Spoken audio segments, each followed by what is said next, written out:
you can play with toxic people or you can live at world class. You can't do both.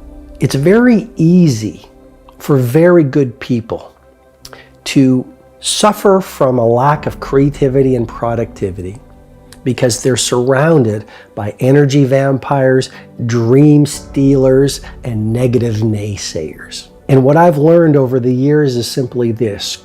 One of the most powerful ways that you can live a rare air life, whether it's in terms of your productivity or performance, or in terms of your prosperity, or in terms of your happiness and sense of peace, is delete the people who steal your joy. I'll repeat that again because I believe it's so important for you.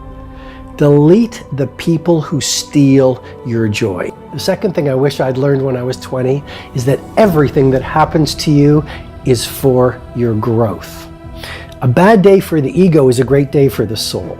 So the ego might be saying, oh, that was terrible. That was a tragedy. That was a difficult meeting. That was a hard moment. That's just your ego chattering, and your ego is really the voice of your fear. You want to become much more aware, not of your ego, but of your higher self, that primal genius, that native hero that lurks at your core under the layers of fear, doubt, and disbelief. And the more you start to get to know your bravest, strongest, truest self, and the more you stand in your true power versus your fake power, the more you're going to realize everything that happens to you, whether it's been a tragedy, a subtle adversity, is for your growth. Therefore, it's all good. A lot of people, what they do is, it's all about being positive. It's all about everything being in the sunshine. Well, that's not really a true life. As a matter of fact, if you want to be a legendary leader, you've got to go through a lot of suffering. You've got to be knocked down and then be willing to continue. You're going to be laughed at and you're going to be ridiculed. You're going to face self-doubt. You're going to be exhausted at times. You're going to face all sorts of challenges if you want to get to your Mount Everest.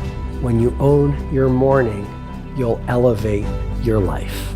I wish when I was 20 years old, someone had taught me that early rising is an absolute game changer. Why? Because if you learn how to start your days well, your days will unfold gloriously, consistently.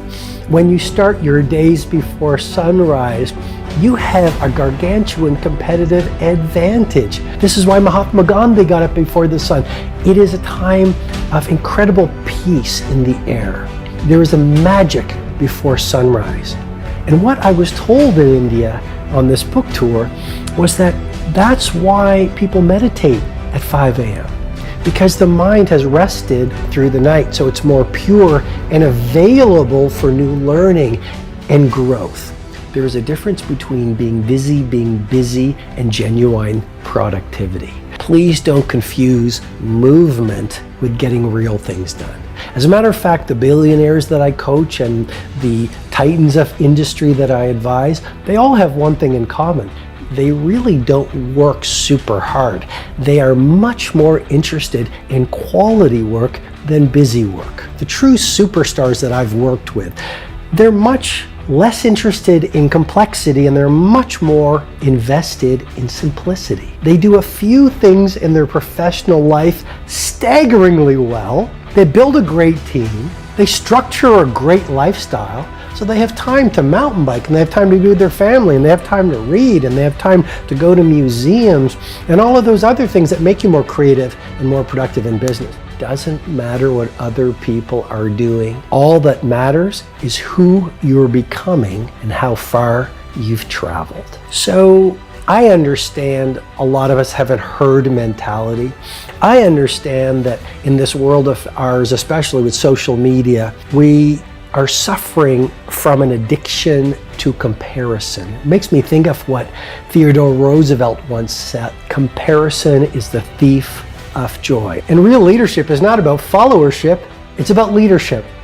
In other words, you can follow the crowd, do what everyone's doing, think the majority thinking, operate the way everyone is operating, or you can run your own race, trust your instinct, be authentic, speak with your own voice, Pursue your own ambitions and be your own woman or man, but you can't do both. And yes, when you don't follow the crowd and when it doesn't matter to you what others are thinking and doing, you're going to be a freak or weird or eccentric, but what's more powerful than being true to yourself? And the sixth and final thing I wish I learned when I was 20 years old is that the most loving person in the room wins. So one of the dominant beliefs in our society is that to be brave and courageous and successful, you need to work relentlessly, you need to push aggressively, you need to thump your chest, you need to express bravado, and that if you are loving, civil, punctual, polite, sincere, caring, you're a weakling. And what I want to share with you, having worked with many of the most successful people on the planet and many of the great enterprises, whether it's General Electric or Starbucks or Microsoft, I want to offer you this. The best of the best understand that when you take care of the relationship, the money takes care of itself.